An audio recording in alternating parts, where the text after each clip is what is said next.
to push the teams to the limit, so nothing is left to chance. We will see Ivern being banned out here as both junglers a little far away with Ivern.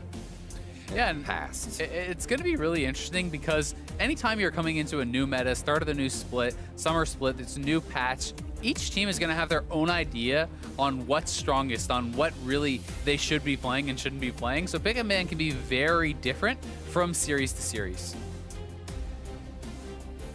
For Phoenix1, this is a season that they're looking to build on a lot of success in the spring split. You know, they were solidly the third place team. They finished third. They pretty much always lost to TSM and C9, but by the end, they looked like they were always going to win against the teams below them. And people, you know, want to see them continue to grow. You want to see P1 continue to improve and look to challenge those top 2 spots. So they're going to need to show that consistency here today, show that they still have the strength to take down teams like Immortals who were quite a bit below them in standings. Absolutely. When we think of that, we look towards their picks on Ziggs. For him to make a big play, or Ryu doing that, it needs to for sure come from everybody from now.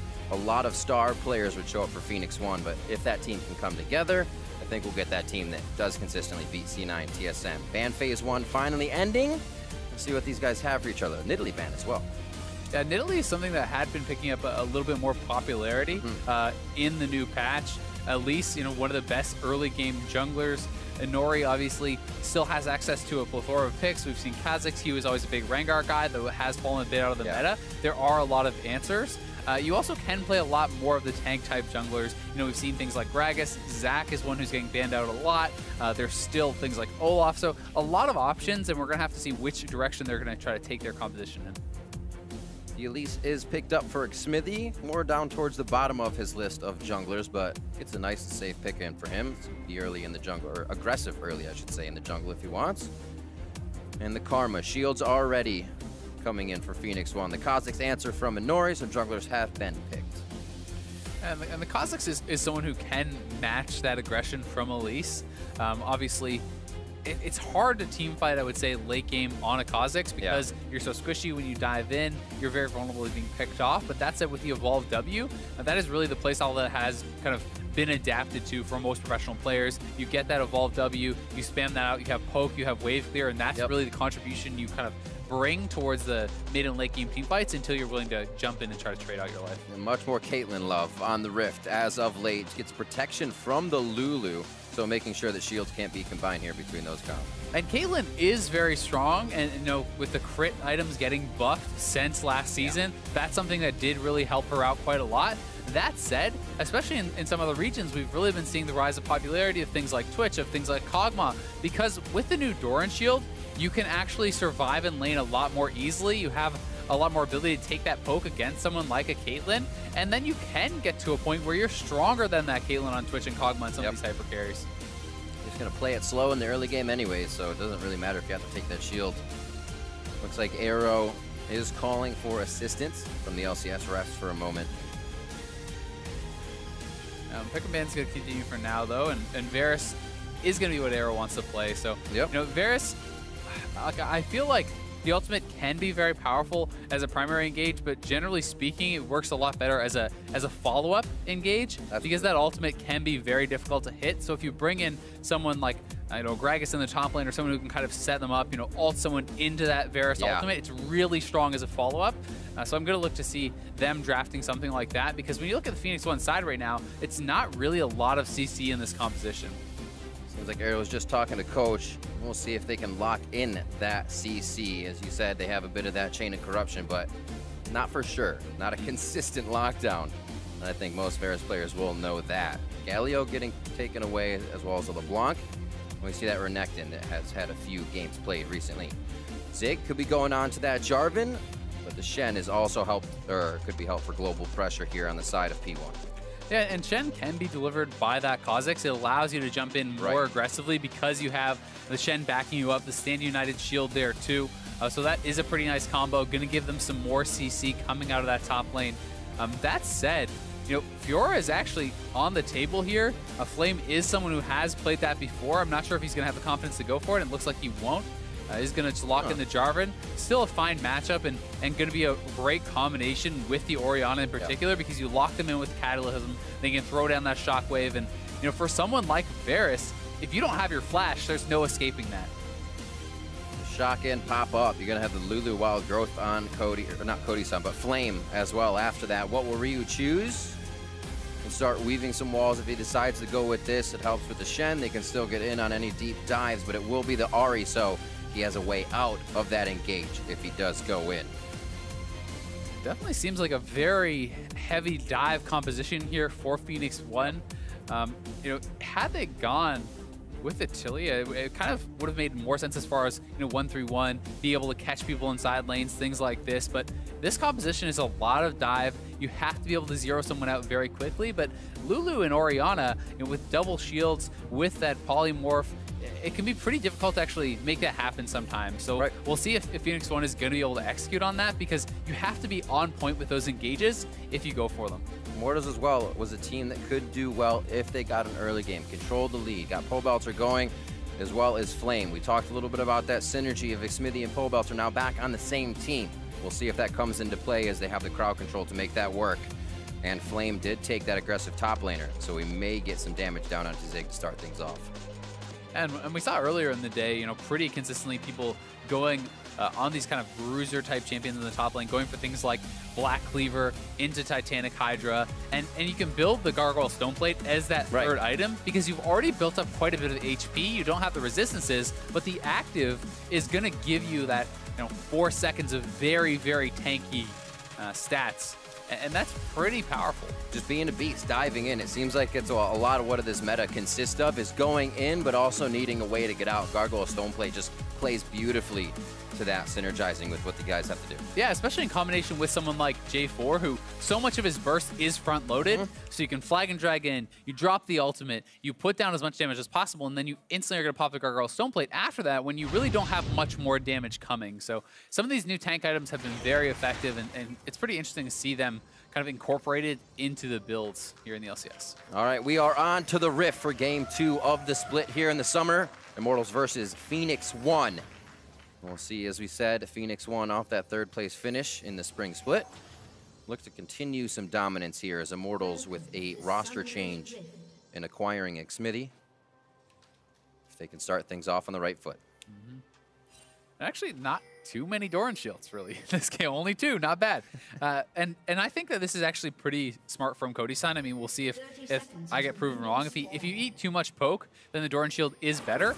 But if you are going to be the aggressor in the lane, if you are the one poking and not receiving it, then something like the Doran's Blade can be the more powerful item. So I do think that sometimes people kind of over-index on the item and they just take it blindly in all matchups, when I don't really think it's 100% necessary. And if you have a heavily advantage 2v2 matchup, you could go with something like the Doran's Blade. Right. We'll see. Looks like they're going to keep him out of lane for a bit. No minions to be missed, obviously. They're just toying around with vision and the Raptor wards to go down. Yeah, and Nori looking like he is going to start at Raptors. Likely both junglers will. And you can just get a leash, a Q from both the Orianna and the Ahri. Will make things pretty easy for those junglers, but a lot of early poke already down there for P1 onto Olay. Can't base now. I love the fact that everybody's running the Ignites as well with a hit on Exhaust recently. It's just more, why not Ignite? Even just Cleanse for Pobelter to reuse Ignite. With so many Assassins in the game, usually you see one of those Exhausts. Yeah, especially against someone like the Ahri, who is a pretty easy Exhaust target. That's something that can really hurt you. And Olay taking a lot of damage here in the early stages of the lane is very impactful, because this is a lane where they want to be aggressive. They want to use that kill threat with the Ignite, with this Caitlyn, push them in and poke them out and threaten to kill. But if you take too much damage early on, it really can kind of limit your ability to do that.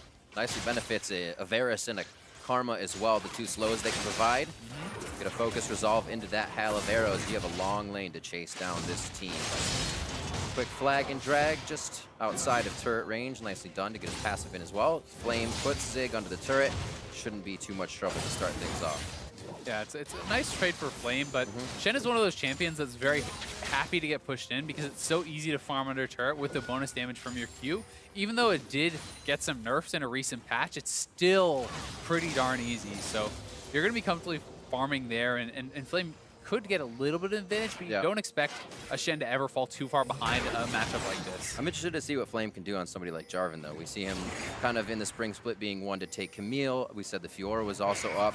And on both teams, they have champion pools that go so deep for Zig, Flame, Pole Belter, Ryu. It's interesting to see back on damage what Flame will be able to do here. Yeah, exactly. And it's kind of, if you have the lane control, how do you turn that into an advantage for your team? Some players will stick in lane and will try to harass under turret. Some players will try to dive. Other players, you can just push in and then roam. Always threaten to invade into the jungle and take camps away with your jungler. You know, threaten that 2v1. So there's multiple ways that you can kind of exert your dominance in a lane, and we'll see what he's going to try to go for. Nice trade. AD or bot for bot, support on support. Nicely done there, and the focus is a bit of a trade win there for Immortals as they now get pushed into their turret. 22-21, and we're just about evening up on this wave. Jungler bottom pressure is coming in here from Inori, but ever so slowly as Xmithy was top. And Cody-san is actually taking quite a bit of poke, but having the Warlord's Bloodlust, he is going to have a fair bit of healing from that and should be okay. Inori's going to have to bail out, as he did get spotted on those Krugs. Good call from the team as well, missing bot lane. And to care for danger. Yeah, and basically what that does, you know, although it's not the biggest of deals, it means Smithy took away one extra camp, and Smithy kind of has his free reign of options. He knows where Kha'Zix was. He knows Kha'Zix, you know, was likely going to go topside because his bot side camps were already cleared. So you can infer a lot of information from just seeing the jungler in a place like that, and it can help you to plan your next routes and maybe get an edge for the Immortals jungler. Let's see what happens when level 6 comes up. Cody-san, Ole have to be very cognizant of the fact that this Shen is on the side of P1. You easily get taken down for a double kill in the bot lane. Yeah, I mean, that could be the option, right? Wait till level 6, wait till you have a pretty powerful spike there. And if you can land, you know, that Shen taunt, you have the Kha'Zix coming down, you can easily roam your Ahri down, you can do 4 or 5-man bot pretty quickly. And that could be something that they look to do, because I'm always much more of a fan of proactive Shen plays rather than just saving the ultimate for defense. You know, it's so much better to constantly use that ability, because if you use the Stand United, they match with the teleport. Now you have TP advantage. So if you constantly make the plays, you end up having that global advantage, and they're looking for a play now. A little too far forward. It's not going to even be a level 6. Cody-san flashes out. The heal is there as well. Both summoners held by Ole on this one, and they are able to push back. Shady did use Ignite, so 3 down in the bot lane. And Cody-san, both summoners down, so if they want to go for that level 6, it's now that much easier, because Shen is going to hit 6 at a timing where there's no summoners on the Caitlyn. Smithy now is here to cover his bot lane, so at the very least they can push in safely. He'll just start this recall, and he'll be here in case anything happens, but he doesn't want the wave to get frozen against his bot lane, so Cody-san gets the final CS, will have a good buy, and that's just smart play from Smithy. One of my favorite types of plays there. You play on the safe advantage the other team feels they have, and sweep the rug right up from under their feet when they go in. Arrow and Shady both a little low on mana, so they choose to stay back, and nothing comes. Xmithy, however, was not really seen throughout those plays, so he still has a bit of fog of war to play with in the jungle and can get himself pathed into a good situation. 6.5 minutes in, no real lead on any side of the map. Xmithy's been twice top, I believe, but haven't really seen the pressure out there. Flame and Zig just kind of going at it themselves. Yeah, for the most part, the junglers have been content to kind of just try to steal away what camps they can. You know, they both have their trackers now, so a lot of it is just about knowing where the other jungler is for your team, so your matchups can be played properly. You can't actually play your winning matchup to win if you don't know where the jungler is. So that's a lot of what these guys are trying to do. Oh, call this a little bit of a roam here by Ole. They are on a ward. Yeah, they're hatching that one. And this is a lane swap top to try to get the first turret very early on here. We do see Karma roaming up to top, and P1 are going to match. So IMT have gotten the earlier back. They got the BS sword. They're getting a lot of damage down on this turret, and this is something that has kind of developed with the new patch changes here as well. And even just that move gets them ahead on the turret. Oh, patch changes. It developed with GAM. Gigabyte Marines. No. But they look like they have the upper hand on this. Good push to the top side. They can rinse and repeat, especially with Cody-san's summoners down. They get him out of lane. They get him with more support, put him in a lane where that won't be as much of a trouble. And they may set themselves up for some first turret coming up soon. Yeah, and they're just going to, right again, swap right back. They've base now. They're going to head bot, and they're going to try to keep doing this. Just kind of keep ahead of the curve basically with P1. So P1 cannot match their roams, cannot match their lane swap. And if you can do this, you really do get momentum and you can keep that tempo going and hopefully eventually for them result in getting that first turret. So in a perfect solution then, if you're P1 and you have a top-down vision like we do, what is the stopper here if the other team is rotating all around? Do you have to deep wards? Do you just have to kind of take a guess and dive in a fight? I mean, I think there's a number of options, but we may see a dive here, so we're going to have to wait for that. Oh, it's Smithy onto Zig. Pretty tanky. Going to be able to call Spirit's Refuge forward to save himself a little bit more. His team will start to take resources top, but this might be the turret trade that Immortals was finally looking for. Yeah, it should be 4-man bot. This is very well executed from Immortals. Very good macro play. They're going to get that first turret. They force Zig back, but you know, to your point, there's a number of different options. Okay. You can either, as they're basing, move your members top and try to 4-man push that turret as they have gone back to base and try to get it faster before they can get bot and do it to you. Yeah. You can also, like, in advance, keep 1-man top. In this case, Arrow would have stayed top. Support and jungle would have gone bot, and you try to defend there with, say, 3v4, while your ADC is free pushing top. So you can get advantages, but they don't know exactly where the team is, and they were not anticipating those moves. And that so wrong call puts you even farther behind.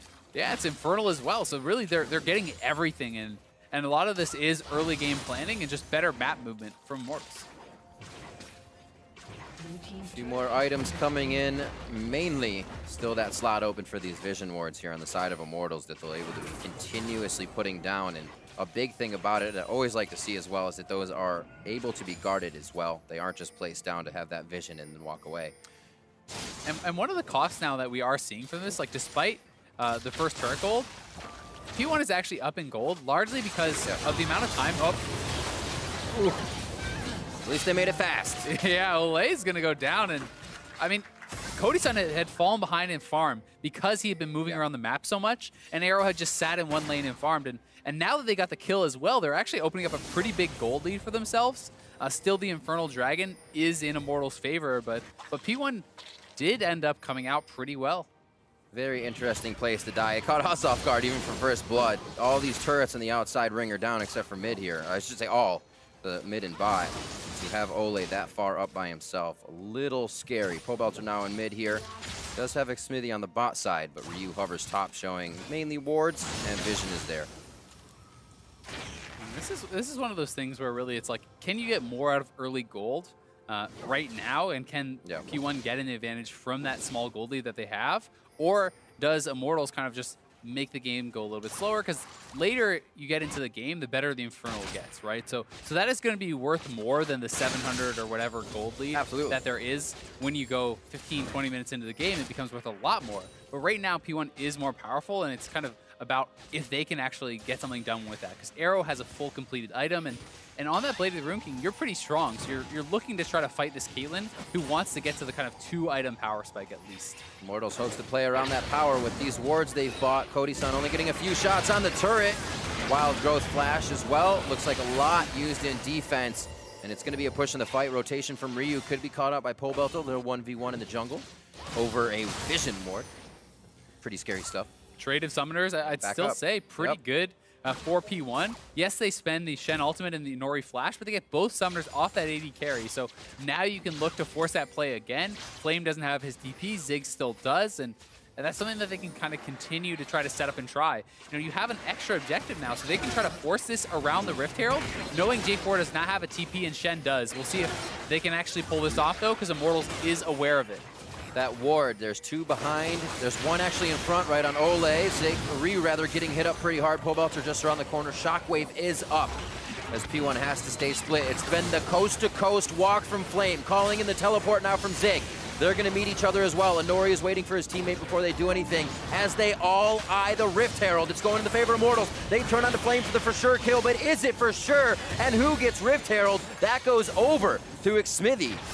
And no one has actually picked it up yet. They spited it away, but Immortals now need to push them back, and they will get the Rift Herald in a pretty crazy fight. Was not snuffed out by P1. They could not gain control. And what a rotation by Immortals as well, calling the teleport up from Zig as Flame walked it over. Yeah, I mean, P1, you know, they had the TP advantage, but they didn't actually force the play fast enough for it to matter, because Flame was able to walk the whole way up and still arrive. You know, they didn't kill that Rift Herald off very quickly, and they're able to respond very well. So both of those global objectives are going the way of Immortals, and we'll see how much they can actually get with that Rift Herald. Especially if you can get a kill before you drop it, you can often get 2 turrets. Absolutely. But at the very least, you can just walk top and get at least 1. So Flame and Zig matching those Tiamats quite closely. We just saw Zig push it in now. Flame will do the same. Actually, those guys are pretty held to the bot lane for now. Flame can actually make the teleport play himself. And we'll see top lane being pushed here by Xmithy and the rest of the team as they feel like they'll be able to hold off Zig. They don't know the Stand United time possibly. They're going to do all they can to take down this turret. The first one that they prepped on that rotation. And the question is, do Immortals actually expend the Rift Herald on this first turret that's like 1 or 2 hits of HP? That's a good point. Because like I actually think that optimally you just want to kill it off now, then try to get a pick or perhaps even just push up and look to use it to pressure the full HP turret, because this one's pretty easy to pick up. So they do grab it, and you have a few minutes to work with the Rift Herald. Lasts like 4 or 5 minutes or something like that. Yeah. So they're gonna maybe move it towards mid or try to do something, but you know, it's better oftentimes to hold on to it for a little bit to see if you can get a really good opportunity, because you always can just even drop it in base and have it walk down a lane while you pressure the other side of the map. So many uses. Yeah. It's like being in a candy store. It looks like they actually might try to do mid. Ace in the hole onto Ryu. Doesn't actually do that much damage. Just looking to push out. They may be able to bring now Xmithy mid as the bot lane push will drop that turret. And Ryu is roaming bottom. They're going to actually look to try to pick up Flame here, perhaps. Stand United is up, so they could look to go super aggressive, but Things in mid. may just be able to take down the turret. And now, does Smithy actually drop the Rift Herald mid? So that's where they're going to try to push, but there's already 3 P1 members here. We'll see if they can even get a turret. And they actually have Cody's on top. He's going to have to make a long run down. They may be able to get enough damage on Rift Herald. 1 or 2 shots here as it makes its way towards the turret. Lines up, turret torpedo, connects. And we got 1 shot. Looks like they'll be able to take it out. Yeah, without Cody's son there, it really kind of just falls flat after the 1 shot. Again, they do have a turret prep though, and Immortals has been moving quickly to those types of situations. Yeah, so I mean, they get a little bit of damage on it, but that's certainly not what you're looking for from the Rift Herald. You definitely want to at least get 1 turret from that, but they didn't have their members in position, and you know, it's not a free turret. You need to be prepped, or you need to have them out of position, or get a kill or something. And now P1 is going to go straight over to Dragon. This should be theirs.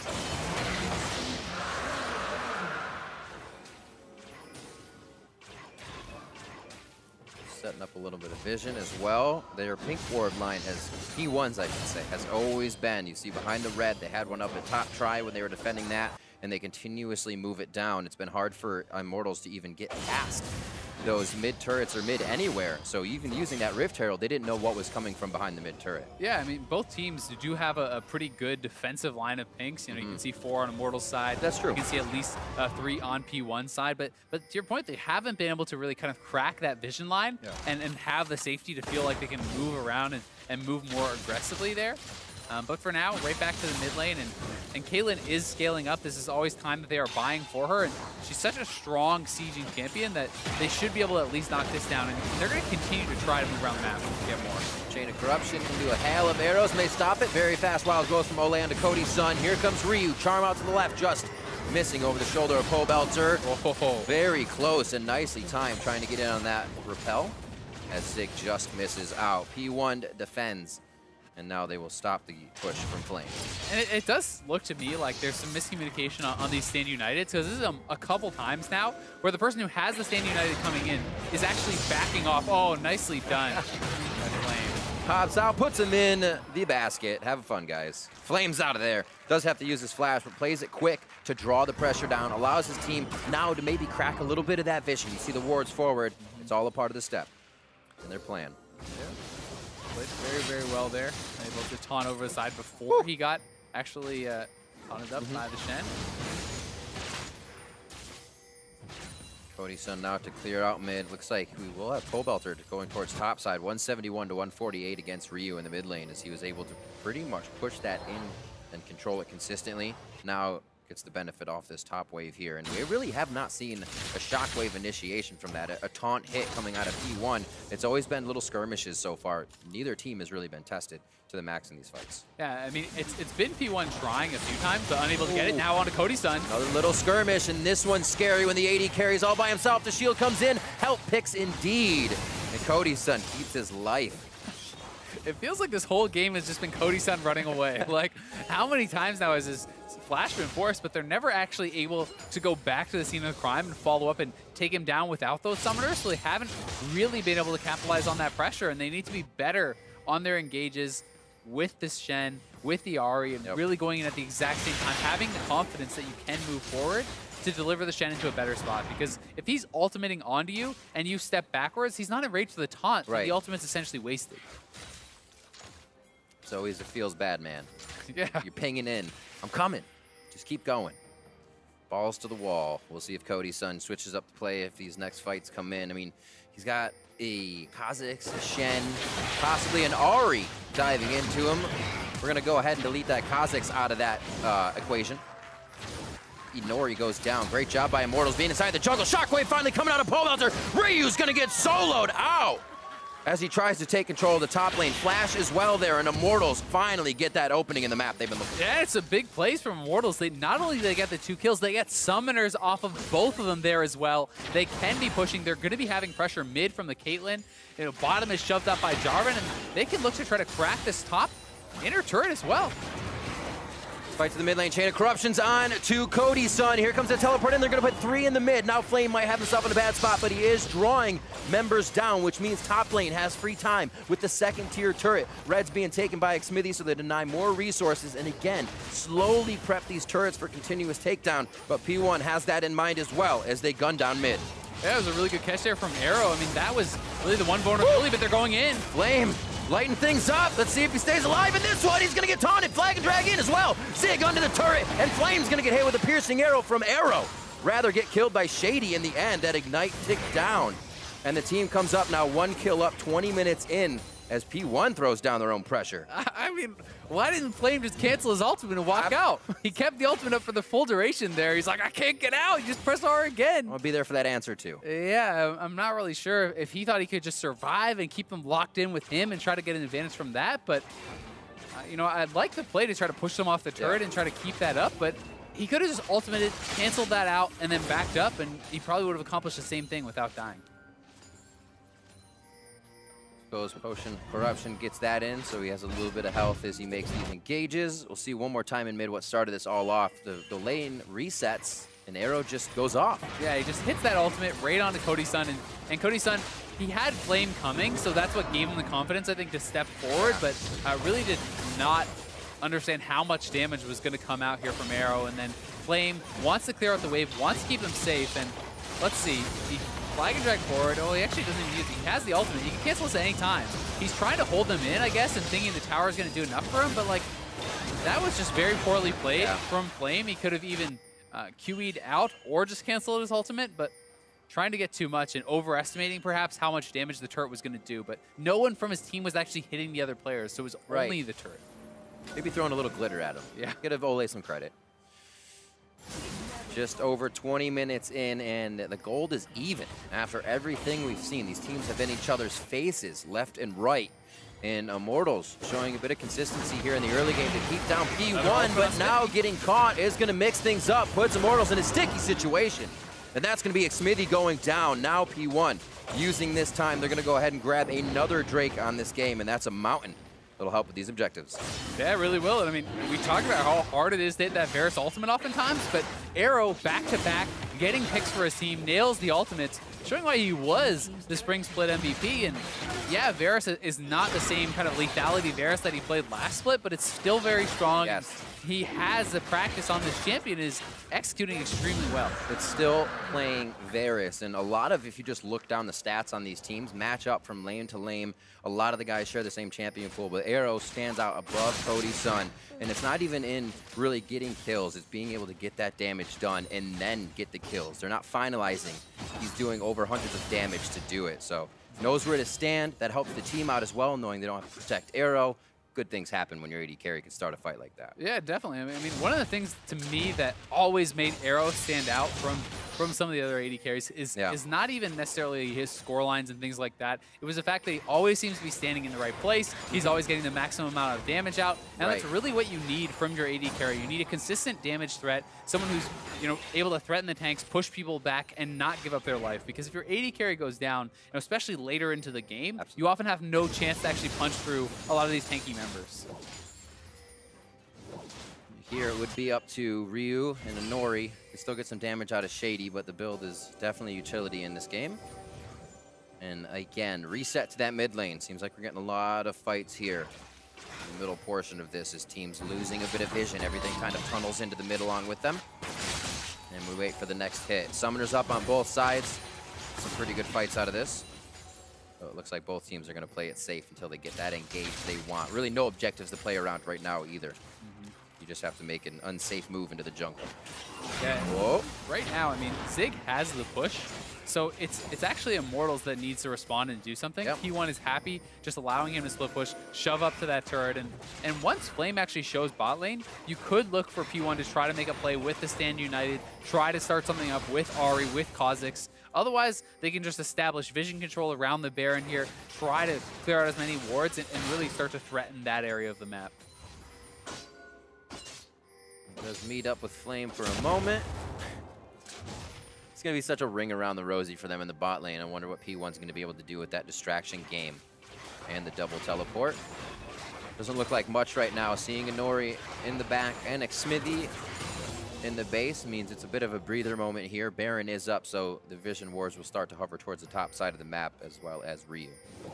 And one of the things you can kind of infer from the build here on Zig is that he did want to have a split push focus style, completing the Titanic Hydra first. A lot of people would just get the Tiamat for some wave clear, sit on that. But when you fully complete that, you're not as powerful in team fights generally because you're much less tanky, but you are very fast at shoving out waves with that, constantly keeping it pushed up, and utilizing that split push kind of pressure and global map pressure that Shen has. When we see that flip side in the build of Flame, we might see a dead Cody-Sun as well. Wild Growth goes down, Xmithy tries to answer back. They call off. They say there's too many as the Stand United comes in, and Pobelter's just on the top side of the fight, would be routed by Ryu, so they call off, and they're gonna have to jockey for Baron position as the Vision Wars begin. Yeah, a lot of wards around here that they are clearing out. There was a flash ultimate that looked like a whiff from Arrow, but they still get a kill on Cody-Sun, and they may be willing to start up the Baron or really try to bait in Immortals and see if they can actually get a fight off that, because they still have some pretty key ultimates with Ryu's up, and good luck to team fight. Volatile Spiderling, good bit of damage. Are you looking to flank? They could be starting here.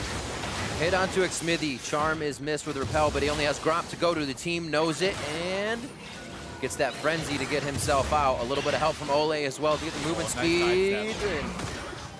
They're going to have to make themselves scarce on this one. Get a reset on the positioning, get that lane pushed on the top side. Everything else is even, so they can stay to play. Pretty well played by Smithy there, actually, to be able to get out, repelling to the Gromp, sidestepping the Charm. If you go down 26 minutes in as the jungler, Baron is very easily on the table. So it was key that Immortals was able to stay safe during this death timer of Cody-Sun. And Cody-Sun really has been getting picked on. He either needs to play safer, have someone in his back pocket, or kind of just respect the engage coming out of his opponents, because he's pretty much been without summoners the whole game from them forcing onto him. And now Pobelter will have to play it a little bit safe as two members show for P1 on top side. Just about 1,700 gold Arrow is above Cody-Sun, so you can see those being the items, as well as the Ninja Tabis for Arrow to make sure he can deny Flame that 0 out damage if he were to get Cataclysm right away. 2,000 gold lead, some of that, like we just said, Arrows alone as he begins to push mid lane and make sure the lanes are prepped up.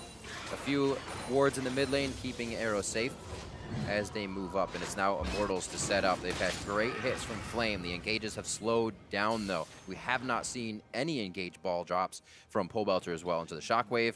There's so many possibilities from Immortals, but it seems like they're ready to absorb a fight rather than take one.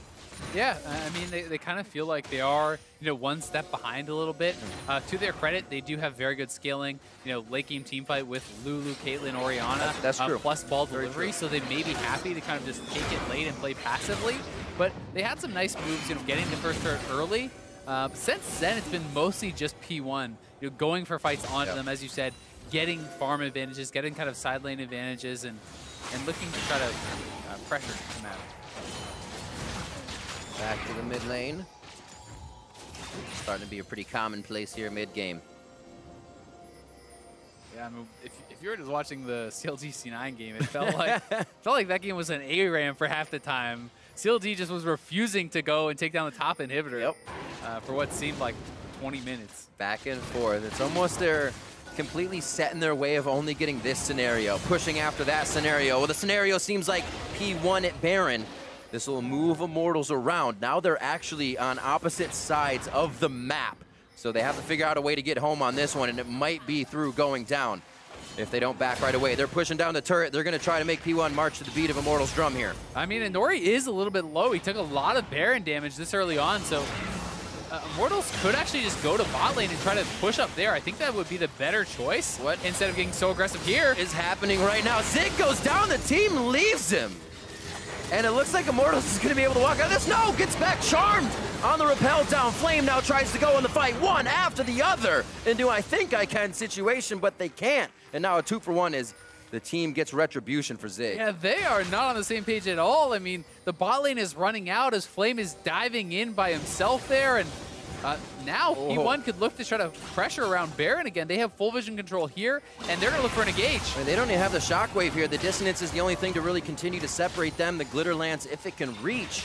Pobelter gets the help picks, and he looks to get some wards around the side. Actually, bot lane has to be respected here. They got to clean up wards and top. Yeah, exactly. And Pobelter is going to have to go to top lane to actually clear up those minions. So now you just take the Infernal. You tried to go for the big ticket prize, which is that Baron, but they weren't successful in that bait. So if you hang around there too long, you'll get nothing. Instead, P1 can go collect an Infernal Dragon, even that up. They have 3 under their belts now here as well. So for that Elder, it's going to be heavily in their favor.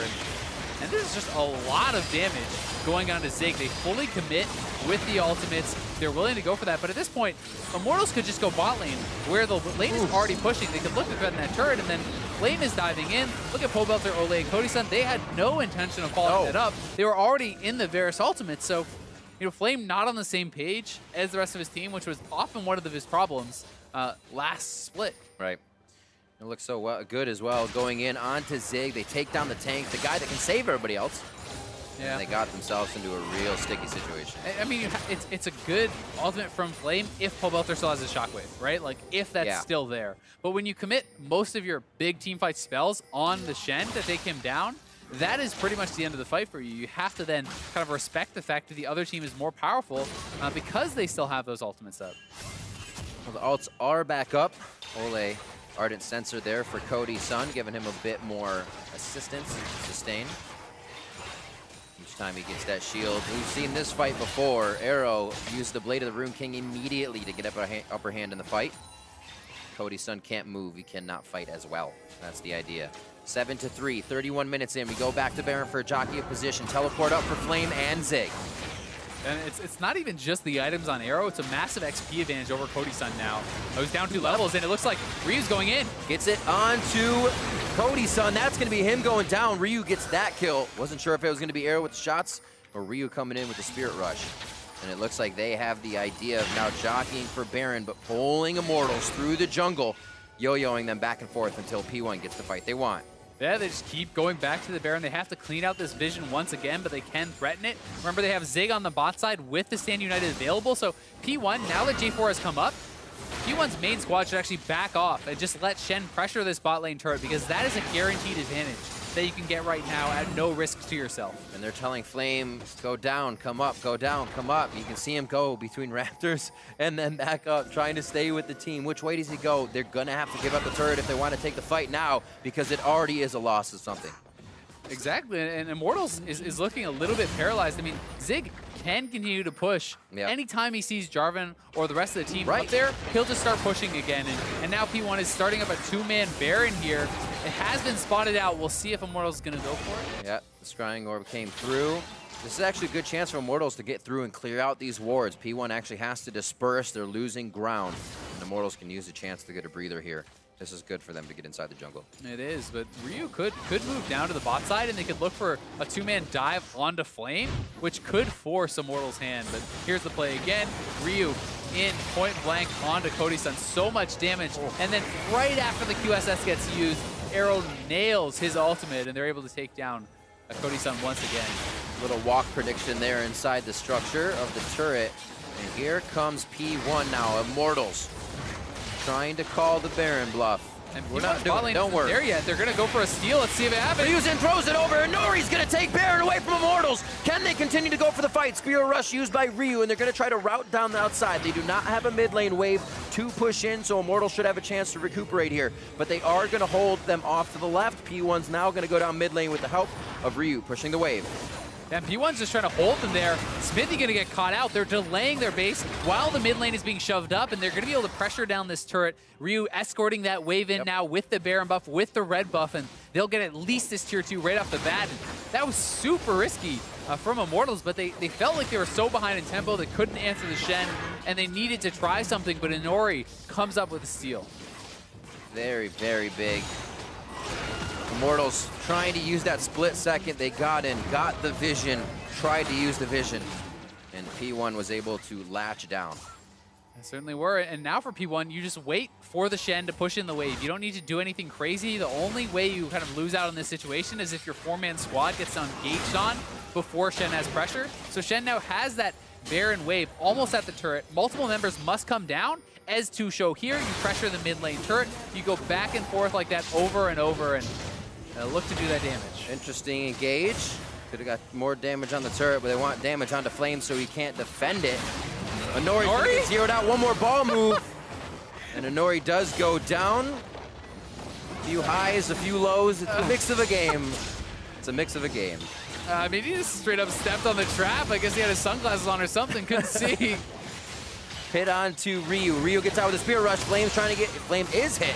Trying to dodge and serpentine his way out of a charm. Gets himself a wild growth and to safety. But now you're looking at an 8,000 gold lead, 7,000. As it ticks up here for Immortals. A shot over to Ryu, a sliver of health as the team limps away, trying to guard him. A teleport now coming in for Flame. Home guard's gonna be the speed. Does he have, stops immediately by the arrow of Arrow. That was actually so well timed, and knocking off the home guards there. He loses his move speed from coming out of the well, and that really did stop it. But here is again from Inori. No vision until just now. Ryu went in to get his doubler vision, and then the jump over and the smite, and that was actually a pretty late smite from Smithy. It was down to 400, and he could have smite a little bit earlier than that and taken it out, and that would have been a massive change in this game because it is now fully in P1's control.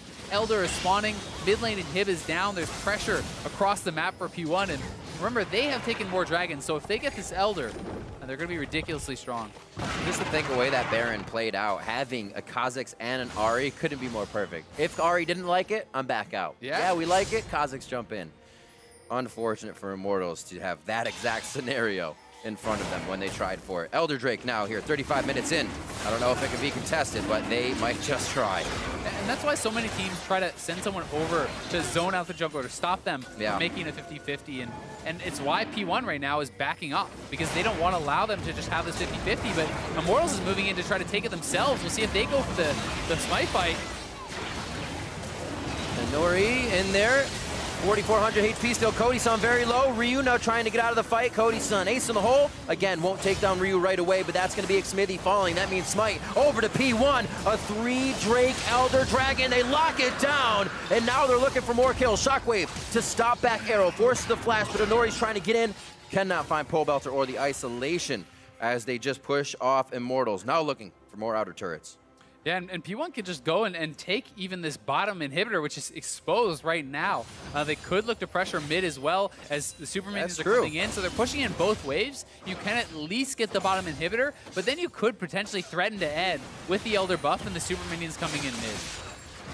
No mana onto Pobelter. He's forced to go back, but he's got the top wave pushing out. Almost 5,000 gold on the Baron power play for P1. Quite high on the charts for what we usually see here. And 9-4. They haven't even been doing much killing in this game. The teams, when they do find each other, get a few hits, blow a flash, and then work around that. P1 has just had the better deal on each end of the deal, sorry. Yeah, they really have, and they're setting this up very intelligently, having Ryu escort in the mid lane wave, creating pressure. You make someone answer those super minions, then you take an odd man fight. Never allow your opponents to have an even fight when you have the advantage. Almost a bait to one. Zig feels comfortable getting up, only a few more shots. Smithy comes up, just about half HP for him. His minions already onto the Nexus turrets. Got about 30 seconds on that mid inhib before it does come back up. And it looks like the team knows it as well. Top lane has been prepped. P1 has so many things in order for themselves right now. It'll be a few fights they lose before Immortals even gains ground again. Exactly. I mean, Shen is shoving in the bot lane wave, going to be constantly pushing up these minions, threatening the Nexus turrets so that you non-stop have to have Pobelter or Cody's back there responding to those minions, and the rest of the team can move forward and pressure turrets and get damage done. They are just corralling them at this point. I mean, they're moving in from all sides. Two men have to go bot to answer Zig. He's going to keep moving up, keep defending those turrets, and Ryu, very difficult to answer as well. Plus, if your three-man squad that's defending the top lane turret moves too far forward, that Shen and the Ahri can come and actually flank and just go for a collapse and a dive.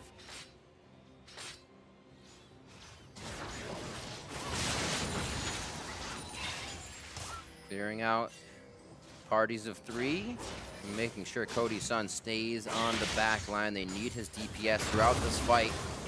Still trying to get the locket on shields on the Ardent Sensor. More for him. Finally picks up a little bit of armor pen, so he can start tearing through Zig, as he has been on the front line of these fights.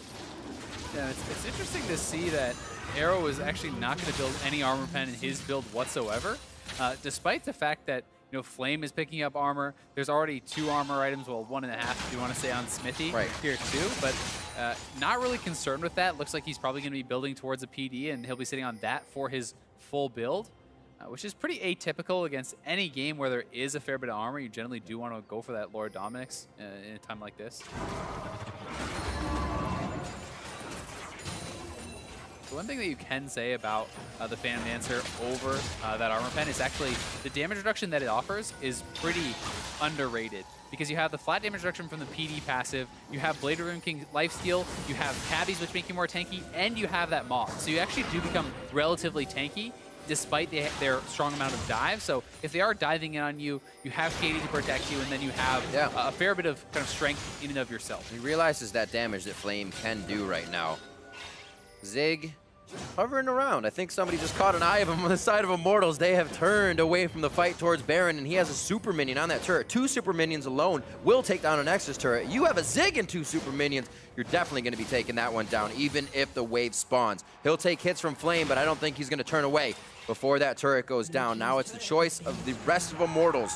What do they do? And there's honestly, there's no real answer to Zig. He can just go and start hitting the mid lane inhibitor now, and you need to send a second member back from Immortals to actually deal with him. Flame does not really do enough on his own, so he's going to keep being so annoying with this, and P1 can eventually look to start up that Baron or bait someone in, but they have all the cards in their hands. And someone like Zig, who has immensely stepped up from a position he was in previously on previous teams. Now seeing him come in through P1, playing Kled in a completely different style, now Shen in a completely different style, shows that he has both ends of that spectrum and continues to keep the team in this game from a very supportive top lane position. Nice Spirit Rush, getting the Shockwave out of Pobelter. Ace in the hole is now used. Immortals down 2 ultimates before they even start the fight. Ryu's is down, and so is Arrows, so looks like we're even on that. And this is also pretty smart here from Zig. As soon as the rest of the team backs off, he moves towards the bottom side of the base. We can hopefully outrun this. We'll see if he's able to do so, and waits until the ultimate's used, then flashes away. P1's already back on the Baron. He can stand united in. This should be a Phoenix1 Baron. They may pull off for the fight. They do see Smithy. They don't want him in for the repel. He's going to try anyways. 2,300 HP, a little too early, but he had to get in. There was no vision. There's not much you can do at that point. And Smithy goes for broke. Yeah, he had to try for it. No real choice there in Smithy's shoes, but P1 makes a smart play. They turn, they eliminate the chance of 50-50, and that's something that Immortals failed to do earlier when they gave that chance over to Inori, and ever since then, it's really been all P1. Now it's closing out the game, not giving your opponent respect, in a good way, but knowing that you can take them in a fight and taking that fight. See if P1 can continue to pressure down. Zig's been basically setting that up, so I can't see all 5 of P1 being scared coming into this base now. Yeah, I mean, one thing definitely going for Immortals is the fact that Pobelter is super farmed. He has his death cap. He's 3-0. He's level 18. Like, if he can hit a really good shockwave, you have a chance, right? You have a super farmed Orianna. You have a Caitlyn who's getting to very late game status, and you're depending on these guys to come up big. You need to make a big play now to stay alive in this game. It's going to have to be a huge hit. You wish you could flash forward and make that shockwave, but you know it's probably going to have to be a flash out at some point with the power of P1 right now. And Immortals towards the top side. No, it's the last turret. They could hover around. Which is why you have to depend on someone like Flame to set up that engage for you. And it's why Immortals can't just sit back, because P1 have been bleeding them out. Immortals need to look for that play and go for it, even if it's that 5% chance. It's better than the kind of 0% chance of winning when you actually are just sitting back and letting them push you in from all sides. I mean, the scenario is they're at the turret, but they're really not, right? It just went down. There was no retaliation. Something has to be done. This inhibitor will fall. Minions are going to be pouring in from every lane as P1 looks at the last Nexus turret. And they're finally going in on Arrow. Flame gets hit, taunts it up. The rest of the team pulling back, not having the shockwave come in yet. There's an entire team, but it cannot get Pobelter close enough to get that shockwave in. And it looks like now they defend the Nexus. The members of P1 looking for more kills. That's going to be Ole going down. Codysun, Smithy, and Pobelter on the backside of this one. And the Nexus turret down to 10% HP. One last shot for P1, and they take game 1 over Immortals. Yeah, well-played game from P1. Immortals just not really able to get anything going this time. And P1 made it look pretty easy. You know, they just slowly kind of pushed them out. They controlled the side lanes, and it was a well-executed game. Even in that last fight, Pobelter, despite the good setup from Flame, he got zoned out by Ryu and was never actually able to step forward and nail that shockwave. So P1 definitely playing to their win conditions. Played it slow, played it well. Played it very well. Looking at that bot lane, we talked about Codysun and Ole possibly stepping up, where you're going against that MVP, and now Shady that stepped in to see what they can do on this team. 5-0-7 and 4-0-9 from the bot lane. A lot of strength coming out of there for P1. And as we said, Zig 0-1 and 8 can play all of those styles. We've seen it before. The crazy Kled and the kind of reserve Shen. Yeah, I think they played very well. Arrow definitely, you know, the big star of this game, hitting so many Varus ultimates that got them those mid-game picks and being able to get that in. Yeah, Inori with the steal on Baron was also massive. And, you know, they really were able to just play it very intelligently. I thought that their builds, their game plan were all very smart. You know, from the early Titanic Hydra and the kind of commitment to split push on the Shen, just not allowing J4 to really group and do what he wants to do. Strong showing there from P1 to start things off. We're going to throw it over to Dash and Zyrene to see what they make of that game.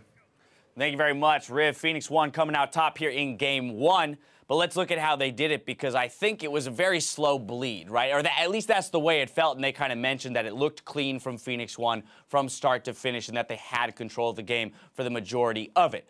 Before we get into the game itself, though, continuing with the theme of week 1, roster moves and team identity, right? Let's look at Immortals through that microscope, given the fact that they've brought Smithy in, but in general, this is a Flame team, right? And Flame we typically look at as a guy who wants to be splitting, who wants to be dominating in the top lane, not necessarily grouping and fighting. Yeah, I was a little confused for Immortals in the Champions, like, because Phoenix1 picked the Shen. You could pick the Fiora into it, which just sounds like a great Flame champion to me, and you can 4-1 split push with it. I thought that would have been like maybe a really good suit for the team, but they went with the Jarvan-Orianna combo, which we almost never saw this game. And one of Immortals' biggest issues during spring was they couldn't really group up and have Flame be on the same page, so they eventually went to split pushing because it was like the easier thing for the team to naturally fall into. So they picked a team fighting comp, but it doesn't solve any of their issues because they don't play it well in the slightest. Right. In the context of it being week 1 and the fact that this team hasn't had, months of practice together, it does make sense to go for something that should be easily executable in that, okay, Jarvan ult,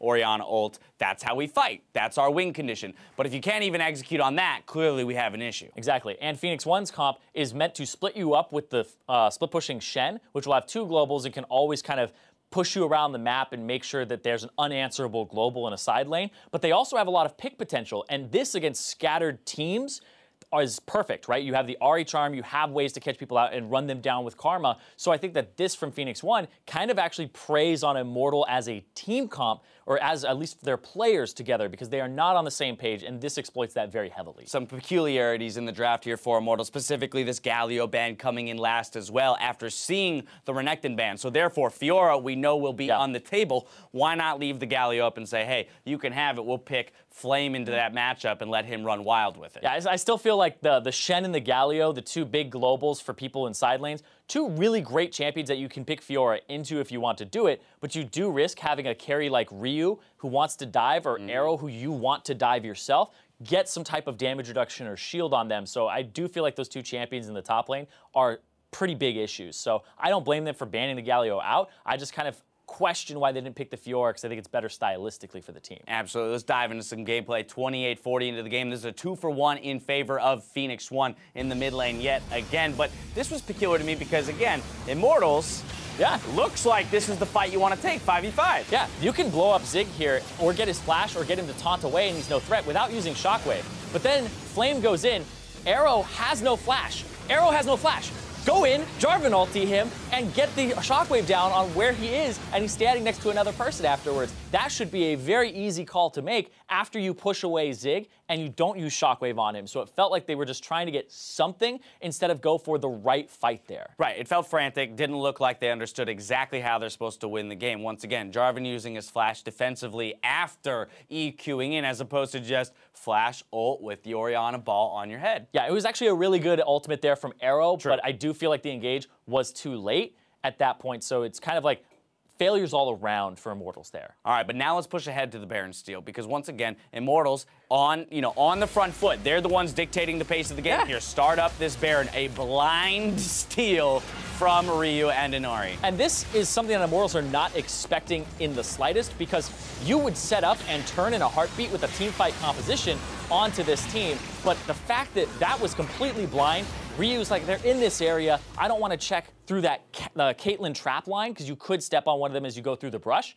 I'm just going to go over the wall, risk it. I have multiple Ahri ultimates, or charges of it, and he just goes in, and Inori's like, oh, it's 2K? Let's put threat on Xmithie, put pressure on him, and then Inori jumps in with only the pressure of having to steal and not worry about getting burst down like Xmithie did in the Smite fight. Now, of course, there is some element of luck there, as it always is with Baron steals, and so for Phoenix1, you're going to be coming away from this game saying, hey, we were this close to giving away a Baron, and maybe the game going the other direction. So for some things for them to work on looking towards game 2, but I want to now flip back to Immortals, since this is the one with the big roster adjustment, and look at our final fight of the game. And understanding that they're behind at this point, and that this is probably an unlikely win for them, even now the execution doesn't quite seem to be there. Exactly, but that's right there. It's like, where's Orianna ball? Where's Belter's Orianna ball? He's off on the left side. Where's the Shockwave? He's got it up.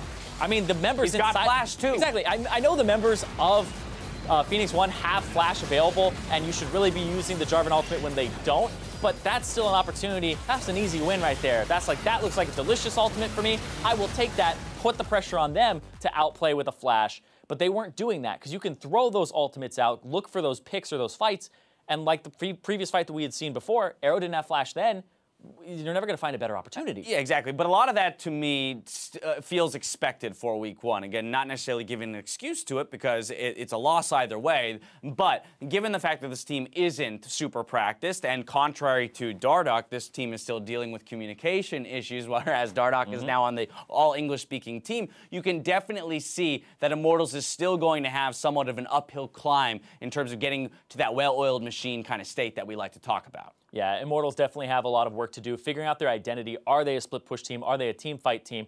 That's really what we're looking for here, because they added Xmithy, but I don't think it's stylistically going to change them too much, except for they don't have that kind of risk in the jungle, but it's still Xmithy giving up some early deaths, too. Now, player of the game is going to go to Arrow here for hitting a lot of clutch ultimates, also being deathless throughout the game, right alongside Shady as his support. And there were some question marks about Shady in particular. The guy ended with 100% kill participation in this game, supporting Arrow, and really saving him a few times with some clutch Karma shields. And I think that Shady had a lot of kind of criticism because he came in to replace Stunt, who seemed fine, but the team played with Shady, and they made that decision saying, this guy hasn't shown you what he's made of yet. All he's done against is play TSM, C9, and playoffs, so he's always had pressure on him, and he was a rookie. Yeah, right? Those are huge matchups. This guy comes in with literally a week of regular season play and then playoffs under his belt. He's one of the newest players to the LCS, and so we have to watch him grow. It'll be a lot of fun to watch him grow alongside our Spring Split MVP. Now, we have to step away for a quick second. When we return, we'll see if Immortals can even up the score against Phoenix1. Game 2 coming up after the break.